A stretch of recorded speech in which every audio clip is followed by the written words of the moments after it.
Hi, everyone. This is Sally McKenzie, and I'm the CEO of McKenzie Management, which is a nationwide dental practice management company that helps dental practices reach their true potential.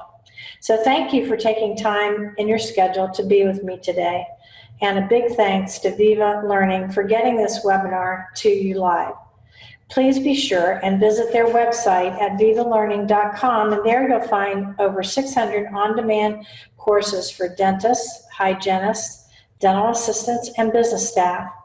And of course, I also invite you to go back to practicemanagementlearning.com, and there you'll find all of my archived on-demand courses for your self-study. Tonight we're going to talk about who is really answering your phone. And of course, there is telephone information that is pretty common to all of us that we know that we should do.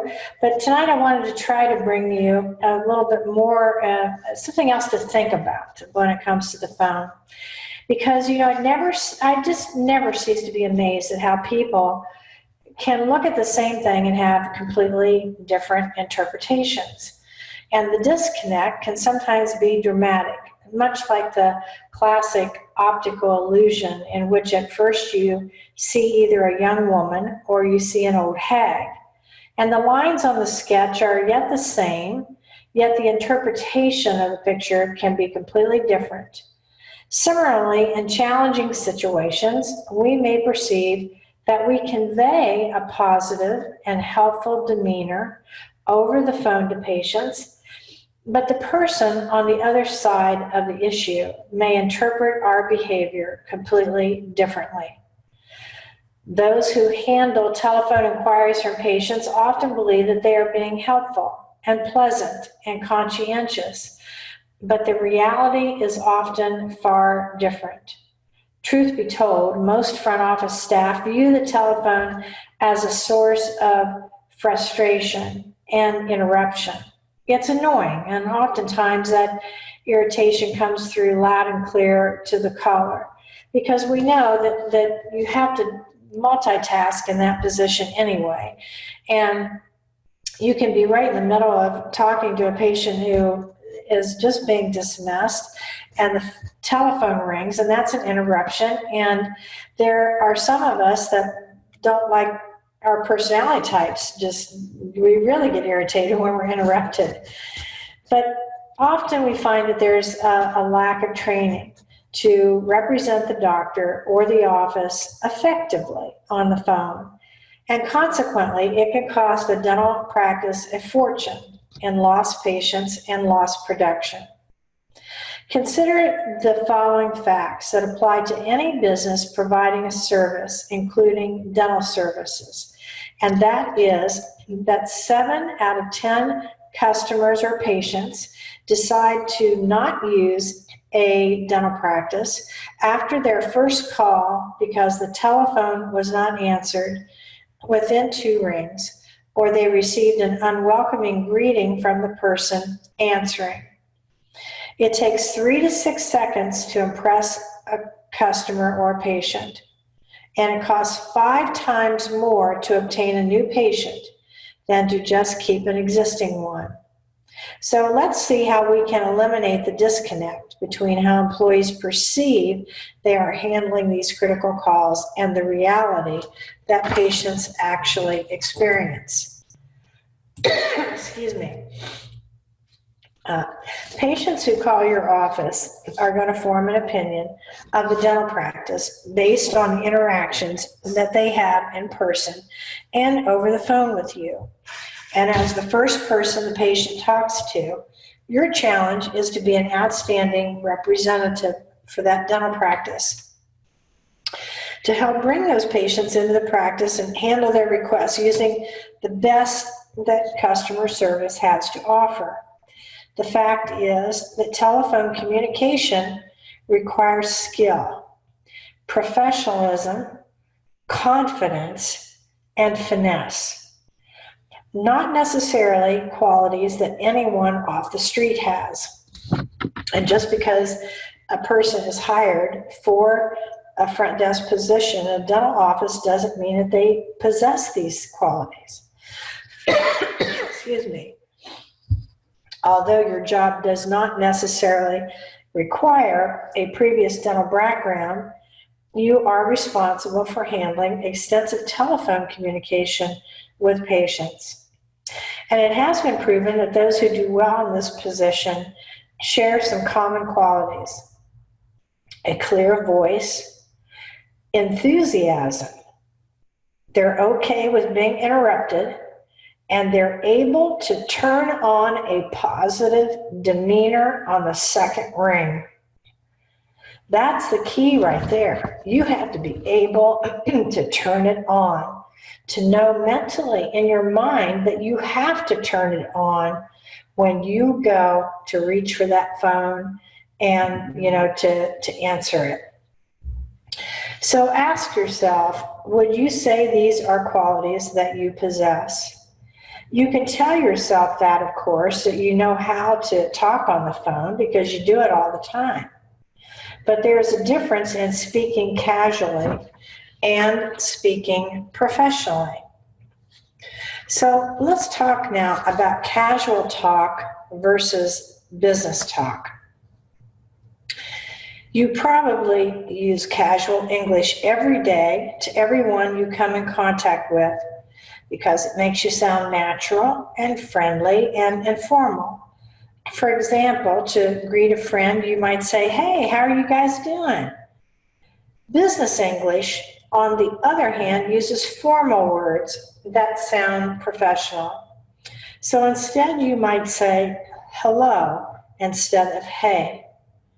When we are speaking to a patient, we want to be more concise. And that is to the point, which means using fewer words to convey the same meaning. It's not that hard to sound professional in your telephone communication. And we're talking about telephone, but we now have the mode of communication with text and writing emails. So sometimes it can be as easy as replacing one or two casual words or phrases with a professional word. So let's explore this further. Slang is a type of jargon that certain age, ethnic, and cultural groups use to express themselves amongst their particular social circles. And this type of language is an acceptable personal choice during leisure time. But at work, the use of slang can have negative effects.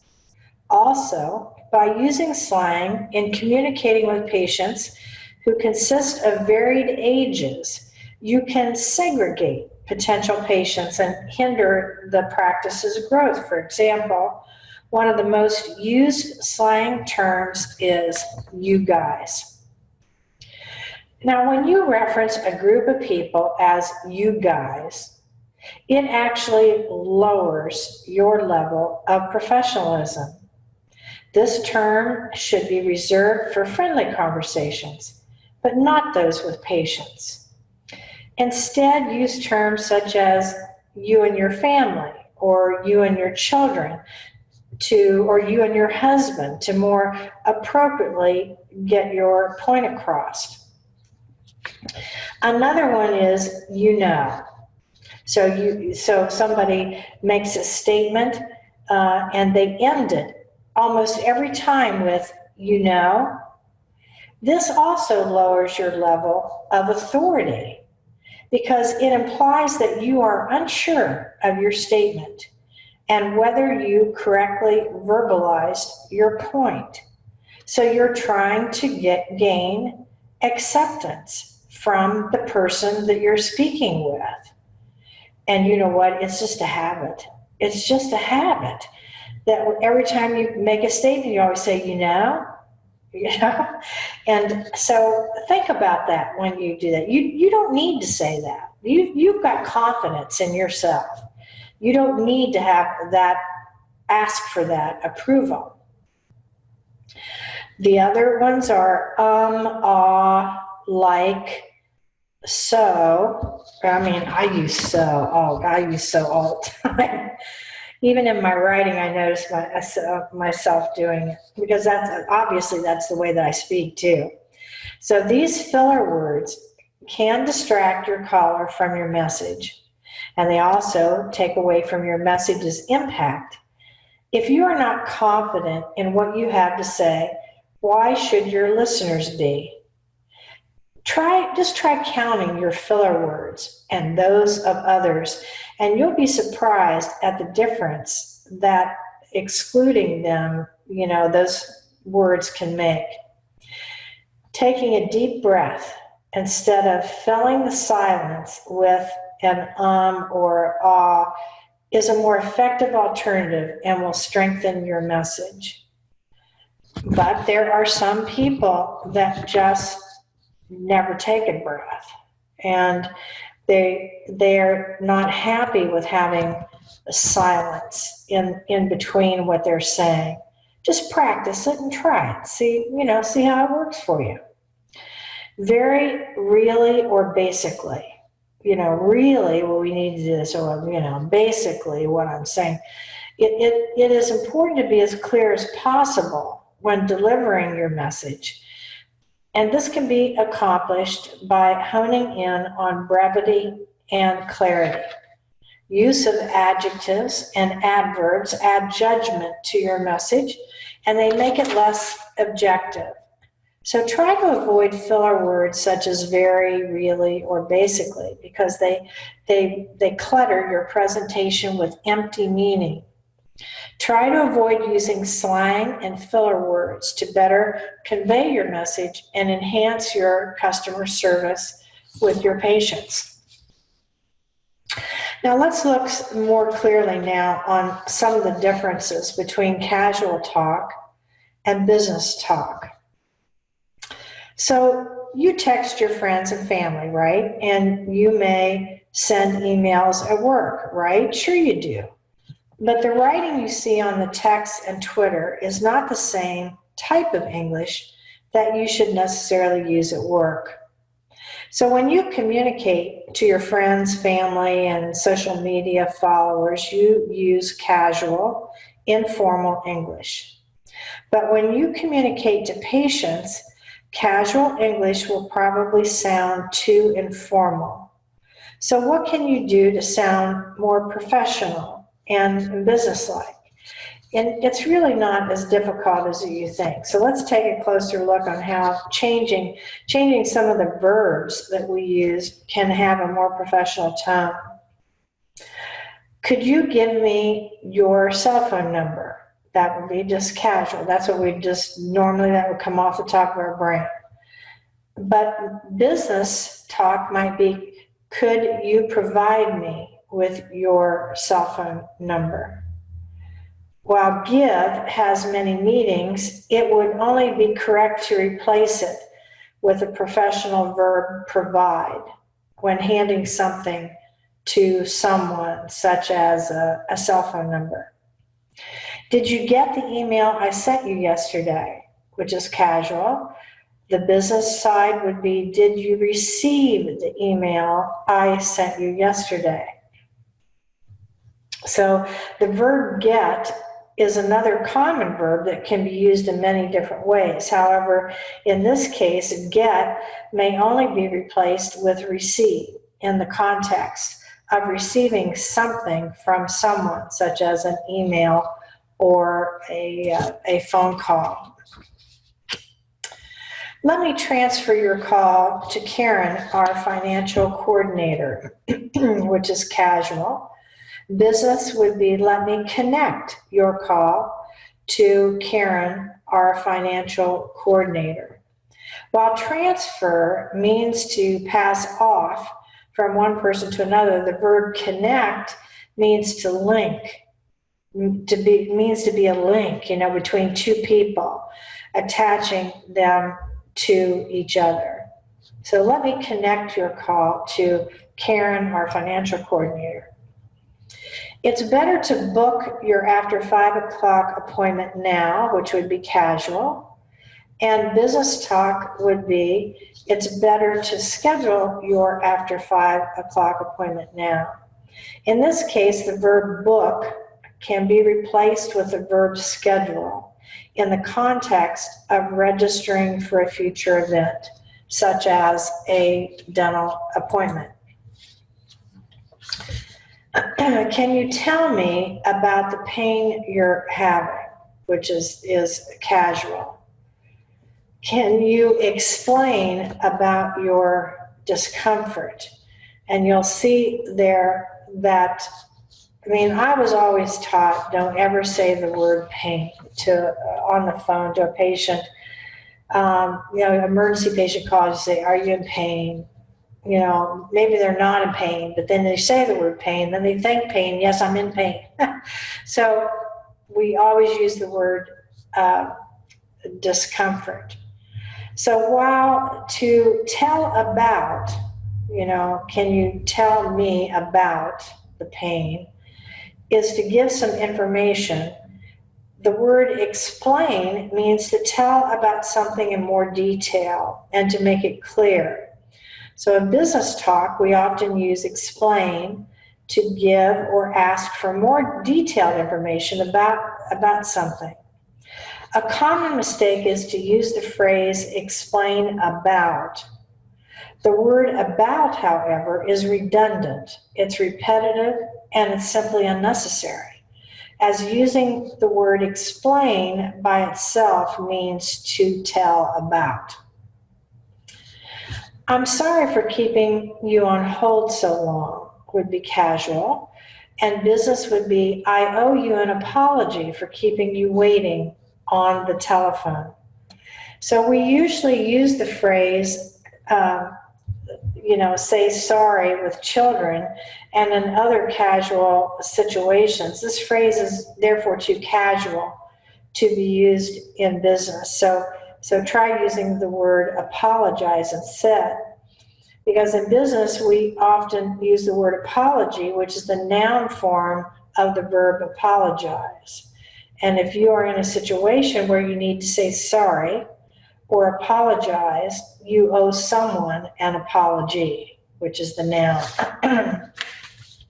You didn't know you were going to get an English lesson tonight, did you?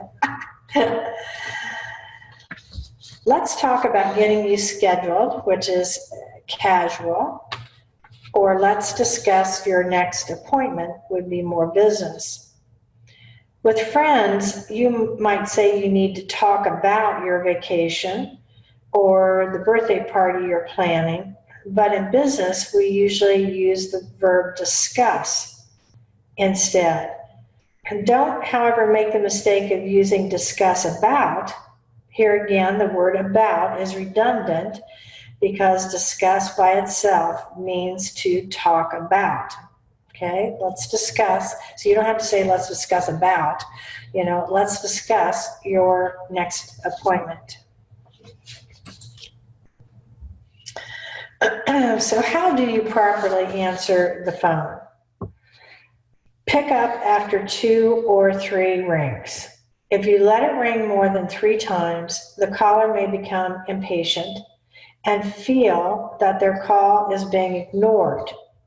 On the other hand, if you pick up after the first ring, the caller may be taken aback by the quick answer, and they may not have had enough time to compose their thoughts. Also, prepare a professional greeting. And a professional greeting like good morning or how may I help you helps get the conversation off, on the right foot. Also, make sure that you identify yourself and the practice name. For example, thank you for calling Dr. John Smith's dental practice. This is Joan. How may I assist you? So you know that when you answer the phone, thank you for calling. This is Dr. Smith's, thank you for calling Dr. Smith's Dental Center. And then you don't identify yourself. You are not Dr. Smith's Dental Center. You have a name, like Jones, very pretty name. So people want to I mean, I call businesses, not only dental practices, but I call businesses a lot. And I get so irritated when they do not identify themselves.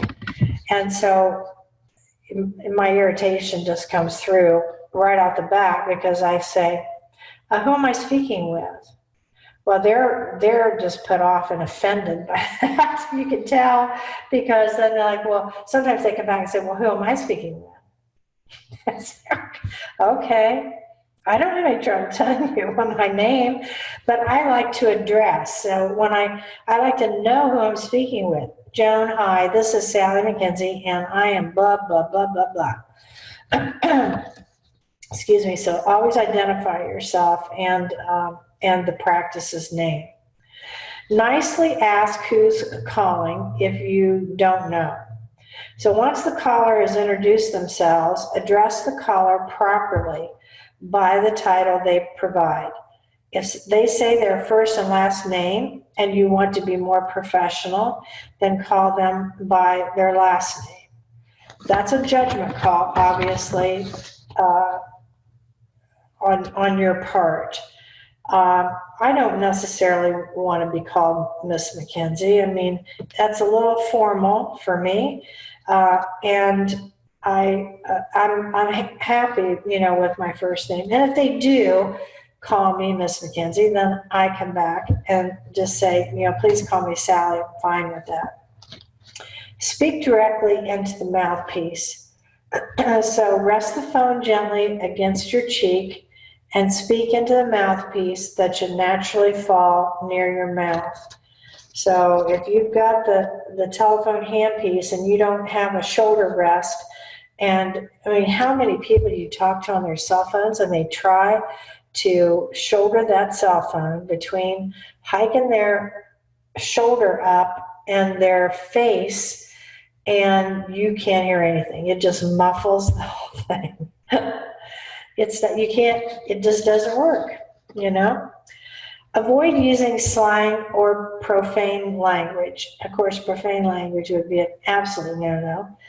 When you're answering the phone, you represent the practice to whoever you're speaking with. So speak politely and avoid using slang or incorrect English. Even if the conversation becomes heated and the person you're speaking with swears, you have to be calm and maintain your composure and be polite. You have to rise above where this patient's attitude and mindset is. You're better than that, so you have to rise above it and diffuse them as much as possible. Stop your other tasks before answering the phone. Now, those of you who pride yourself on multitasking with at least 5 different things at one time, this is very hard for you to do. But take a brief moment to collect your thoughts before answering. Don't be distracted, as this could lead to miscommunication between you and the person that you're speaking to. Because if you're free from these distractions, the person you're speaking to will feel that they have your full attention. And remember, I said earlier how you have to turn on that attitude of yours. So that enthusiastic attitude, and it's hard to do that if you think, oh, I can multitask this thing right to the last nanosecond when I answer that phone. And usually you're mistaken. Avoid excuses, because callers want solutions and not excuses. What excuses annoy patients the most? Things like you're saying our computers are down, or sorry, but that's our policy. Take responsibility for all the calls you answer and tell your callers that you intend to help. And if you receive the first contact with the patient, take 100% of the responsibility to guide the caller to a place where there's going to be a resolution. Rather than telling the patient, that's not my job, I'm just helping out with the phones here, is a better way. If you can't tell the patient you will help them, then don't answer the phone. If you don't have the confidence, if you don't have the enthusiasm, you know, and you can say to the patient, you know, that's a very good question, and I do not know the answer to that question, but I am going to find out for you. Is this the best number for me to call you back? And is it okay if I give, you know, I'll try to find this out right now. I mean, so you're at least conveying that you're trying, but they don't want to hear your excuses. Nobody wants to hear your whining. Nobody wants to hear your excuses. Well, you know, we had a patient that was late, but they don't want to know. I could care less about that. I could care less about what happened in your day at all. I'm not empathetic to it because right now I'm the center of attention. I'm the patient calling the practice, and I need your full attention and I need your help. And I want to know that you are able to do that. So when you answer the phone, smile as you greet the patient on the other line. And we've heard this before, and I see absolutely nothing wrong. I mean, one of the tricks of the trade that we've always talked about is putting a mirror in front of you so that you can see yourself smiling. And although it may be a bit of a cliche, a smile can truly be heard through the telephone. Smiling as soon as you connect with the patient will begin the interaction positively and create room for a productive and friendly exchange. Also be aware of your vocal qualities throughout the call. Control your rate of speech. Now, some of you talk too fast, so you need to slow it down a little bit. And then the pitch of your voice. So the average individual speaks at a pace of about 130 to 150 words per minute. So try to match this rate while on the phone. You can record yourself and then play it back and just see how you rate with that. Because anything faster is going to be too difficult for the patient to understand, while anything slower is going to give the impression that you might be slow and lazy. We don't want that. So try timing yourself in order to ensure that the rate at which you're speaking falls into the 130 to 150 words per minute range, and keep the pitch of your voice in mind while you're on the phone as well. Right or wrong, a high pitch suggests youth and often fails to suggest an authoritative image. Meanwhile, a low pitch can sound harsh, especially over the phone. So find a nice middle ground and always vary your inflection in order to make yourself sound natural and interested, because a monotone sounds boring and unenthusiastic. So controlling these factors and smiling that'll help to ensure a positive tone on the telephone and will greatly improve your customer service skills. Whenever you're on the telephone, speak clearly. So enunciate and use simple words and phrases. And don't use overly complex vocabulary or jargon. The last thing you want to do is to confuse the customer or the patient on the line or make them feel inferior. And again, avoid the slang and the filler words. Saying things like guys, yeah, that's only going to detract from the quality of the interaction and making constructive problem solving harder to attain. If you have a tendency to use those filler words, as we talked about earlier, practice taking a pause instead.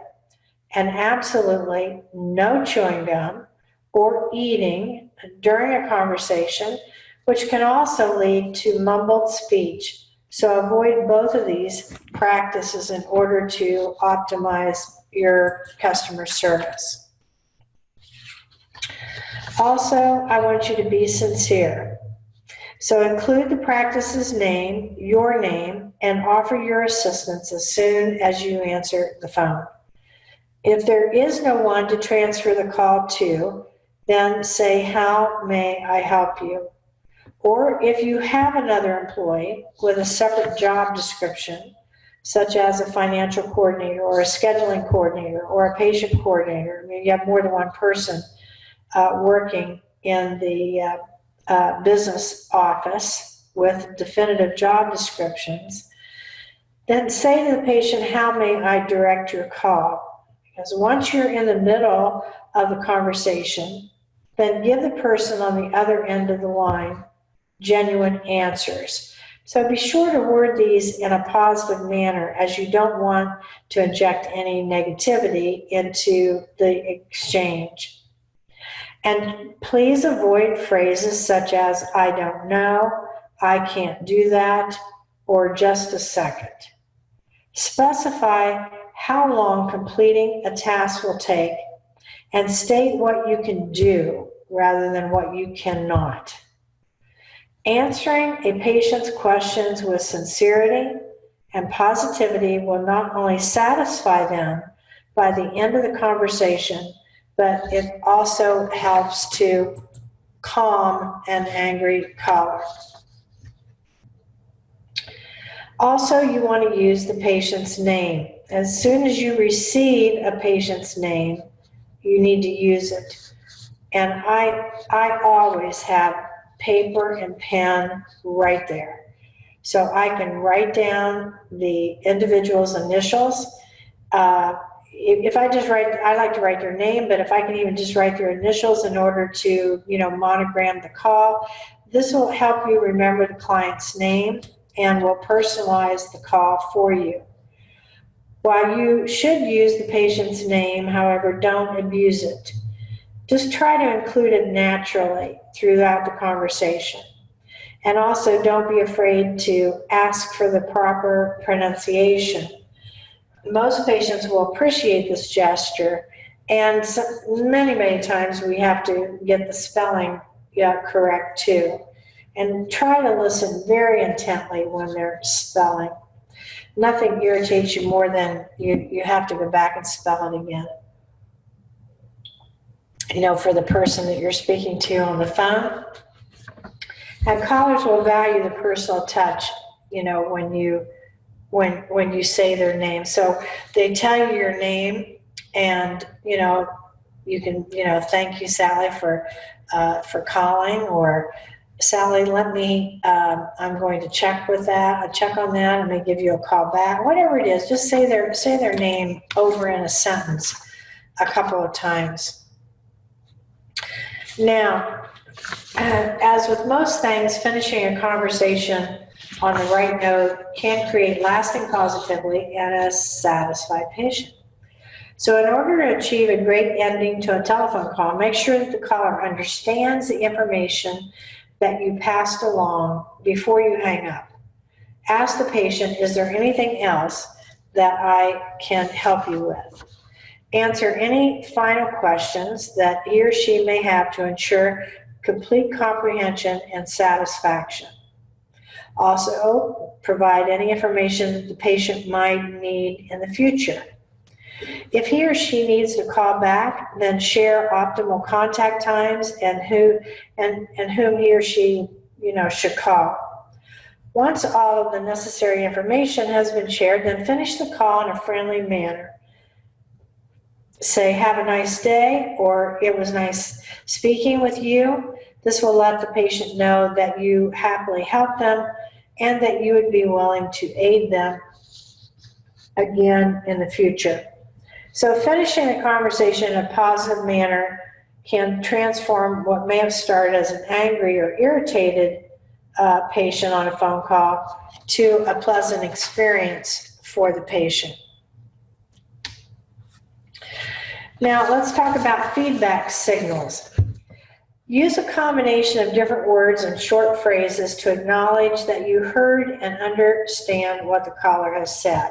So that's kind of like we've heard before about mirroring. So you just repeat back what you thought the patient said to that they acknowledge, and this is acknowledging that you heard them. So be sure to mirror back what the caller has said. Spoken feedback signals are even more important on the phone than face-to-face, because without them, patients wonder if you are listening. Remember, they can't see your face, your eyes, your body language. And if they've been disconnected, or if you are even able to help them, if you're adding notes on the computer, then tell the caller so they know the typing sound they hear is related to their call. So I like to try to write down, what happened, and then I can go back and enter it later. That's certainly not as efficient as typing it right when you're talking, when you're speaking to the patient, of course. In summary, effective telephone skills result in a more productive relationship than lead to better customer service, retention of patients, and new patient referrals. Effective telephone communication skills, they do result in great relationships with patients. And whenever you're handling patients over the phone, remain positive and do all that you can to satisfy them. Emphasize with them when necessary and be personal. Patients will certainly recognize when they're being treated with courteous care and consideration, which will translate to repeat business. I think that it's a good idea also for you to share with the team how you may handle some of your phone calls, like role playing, and so on and so forth. Be careful about recording the phone calls, as many states are two-party call states, which means that you legally can't record a phone call without the patient knowing it. So make sure you know what your state laws are before you do that. But of course, playing those back and sharing with the team. And if there was something that was really caught you off guard in your telephone skills during the day, jot it down and bring it back and discuss it with the team. And I'm sure, as we know, more heads are better than just the one.